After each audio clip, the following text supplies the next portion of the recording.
number one reason for business failure is management failure. Why? Because in many organizations, managers often think that their work is to manage the people. But this is a myth. The work of a manager is not to manage the people. No, the work of the manager is to manage the process. When a manager begins to overlook process management and focus on people management, then the manager is more likely to fail. Now, does it mean that managers should leave teams and groups and individuals within their organizations to do as they please? No. The answer is no. You are not supposed to leave your people to do as they please as a manager. At the same time, you are not supposed to micromanage them, because when you try to micromanage your people, they lose the confidence in themselves and they begin to over-depend on you. Sooner than later, you will discover that a lot of people no longer think for themselves.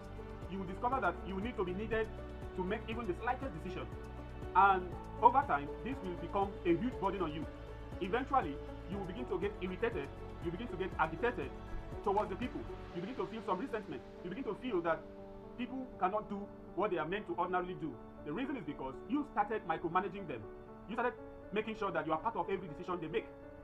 So, the moment a manager understands that his work is not to manage people, but to manage process, the manager begins to succeed. So what do I mean by managing the process? A manager is to manage the process of the business. And this includes the planning of the strategies that needs to make the business work, the organizing of resources, the directing of these resources into use that is profitable, and the controlling of the process of the system. Okay? So a manager plans, a manager organizes, a manager directs, and a manager controls resources that go into the business. So in other words, the manager is in charge of the process of getting things done. That being said, where is the place of managing the people? Okay, now, even though a manager is managing process, the people in charge of the process are those also under the manager. So what the manager is to do is to set up a strategy that enables the people under him to understand the process and to carry on the process. That way, companies, businesses will succeed.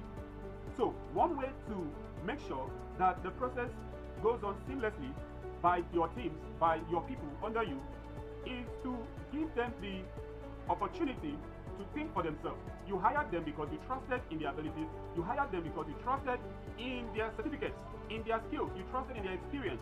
So managers need to learn to leave their followers to make decisions that pertain to their unit. Allow them to decide. Allow them to get things done. Even when they make mistakes, you correct them and they also learn from the mistake. But micromanaging them is going to take away their confidence. It's going to take away their ability to think and ability to make quality decisions. And in the end, the workload on you will be too much that you begin to become resentful towards them. And once that feeling of resentment comes in, you see people under you beginning to become rebellious. They can become rebellious. They can become easily, just override some of your decisions, override some of your directives. Okay, so learn to allow your teams to do what you ask them to do through a process that is systematic, that is organized.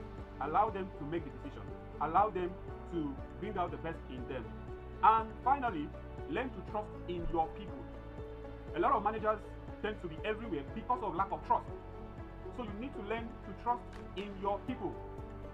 And if for any reason you don't trust them, then give them the trainings they need to be able to do what you want them to do.